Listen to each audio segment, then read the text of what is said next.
Climate change is among the core goals of many nations in the globe. So that is the one among the objectives, to highlight the historical and cultural significance the forest plays. And then the second objective that we intend to highlight is to identify the threats and showcase the conservation efforts. So we have threats that are imminent to the place as an ecosystem, and so we intend to identify those threats that are there and those ones that are perceived to the place, so that we can get some mitigation on how we can address those threats. And then we also, among the threats, we have illegal activities, for example, encroachment. We have some advocacy also that we intend to do in the same light on issues of advocacy for environment issues and environmental education to the audiences that will be consuming this documentary. And then the other objective, which is the third now, is to educate masses and to raise awareness about the significance the forest plays to the urban community within Nairobi County. So why did we pick this title? So the reason why we chose this documentary is because this forest, it stands as a rare ecological place or a space in the midst of a rapidly urbanizing Nairobi County. So it plays a crucial role to sustain environmental and social health of the city, because much of the heat effects of the climate and the atmospheric congestion is mitigated through the forest, because as you see, it's among the main forests within the city. So it plays a key role in maintaining the climate of the place. And then also we have there is need for us to have a compelling visual and accessible medium to bridge that knowledge gap and to promote public participation in conservation efforts of the space. So also we intend also in the same documentary to inspire a sense of pride, a sense of public ownership that people will have with the space, that they can be able to associate with the space. This is for the local people, and to be able to actually value the significance that the forest plays to the climate of the city. Okay, then we have the target audience. Our primary target audience is through this documentary we intend to reach the primary audience as those who are enthusiastic about environmental issues. We have environmental organizations, non-governmental organizations, we have private institutions, we have the government itself is a major player in the environment, because we have the agendas of climate, sustainable climate throughout the nations within the region. So those which are much enthusiastic about environmental issues, we identify them as our primary target audience. And then also we have our secondary audiences. For example, we have the policy makers on environmental issues, and then also we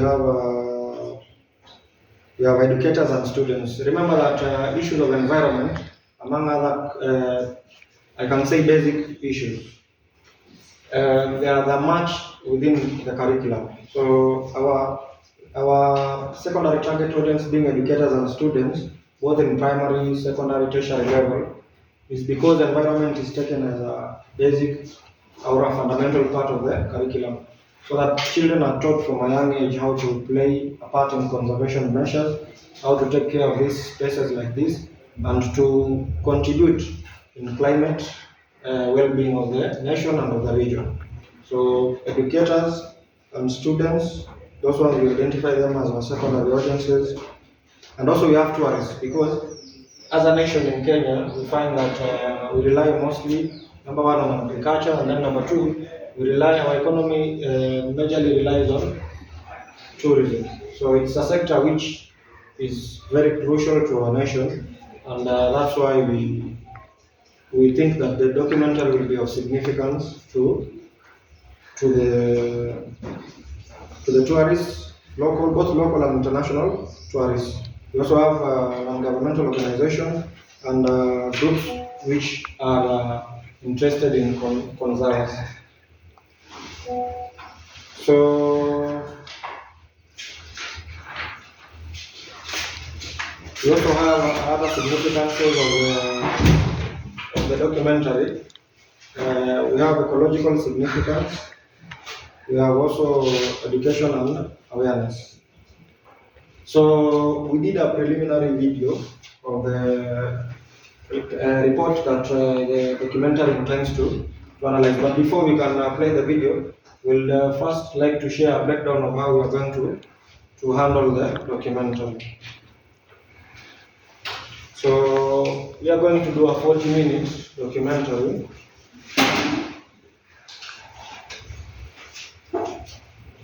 We're going to do a 40-minute documentary which is divided into 3 parts.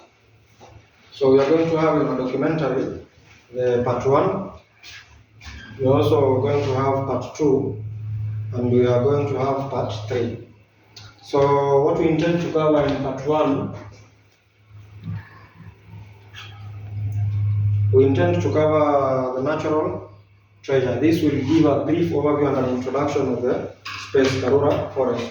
So the story behind the forest, including the efforts that Nobel Peace Prize winner Wangari Maathai, the works that she did to conserve the space. Those ones are going to come under part 1, and a brief introduction of the space. So also in the introduction, we are going to highlight the imminent threats and the perceived threats of the place, including grabbing, and the milestones that the place has overseen in as far as conservation is concerned.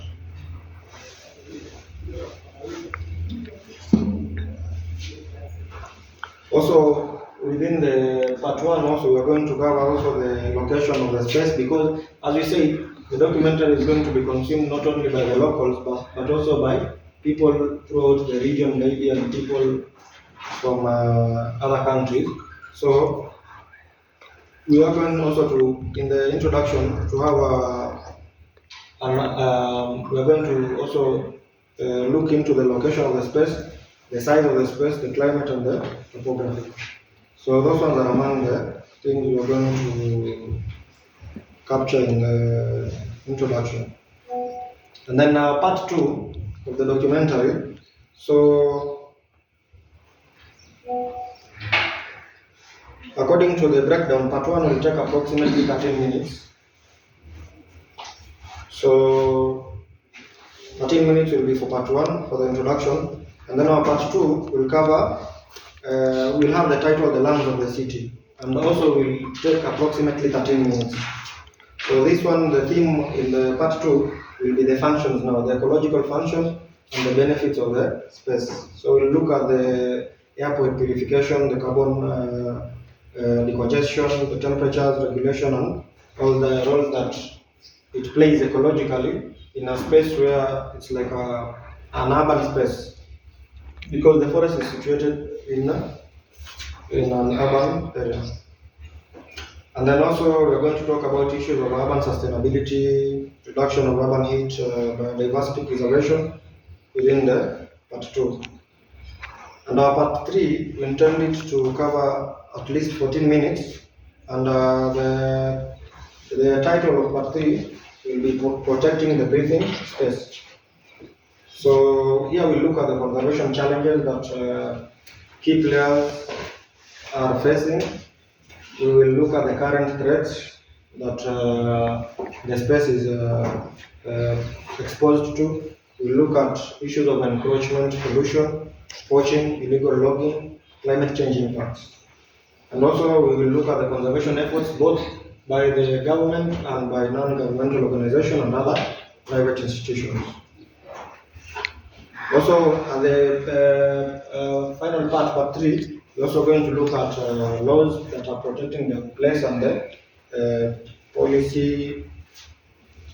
policies and advocacy. So, in as far as the interviewees that we're going to have to make this documentary a success, we're going to have academic experts, which academic experts, we have people who are well versed with the field of environment, or people who have taken courses in environmental and ecological areas of specialty. And then we are also going to interview community residents, because as you can all see, the place is located near many organizations. We have organizations, we have the community.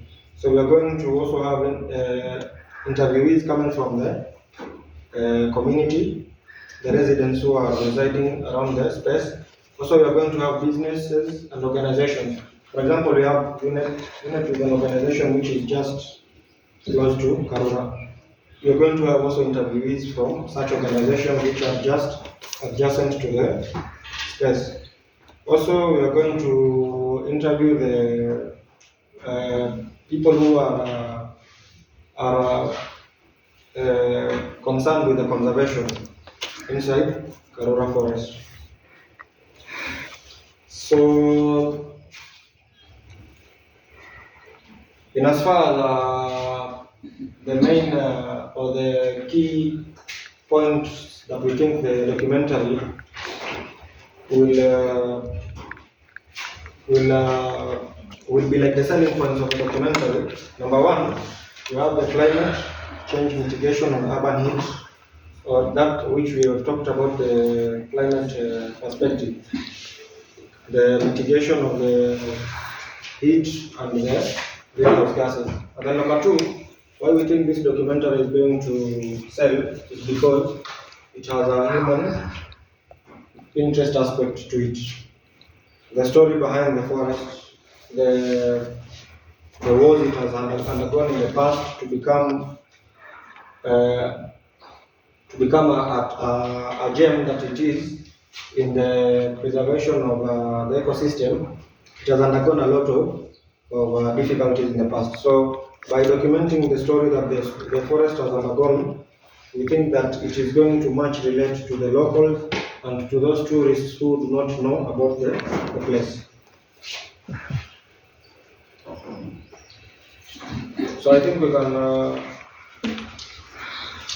can play some of the clip which we did a preliminary report with the group members. I hope it will be out there. That's the importance of Karura, due to its rural significance. Karura Forest is among the largest. We came up with the title, Big Stress, Ecological Importance of Karura, due to its rural significance. Karura Forest is among the largest conserved forests in Africa, and the title that we chose for this documentary is because of two significant meanings.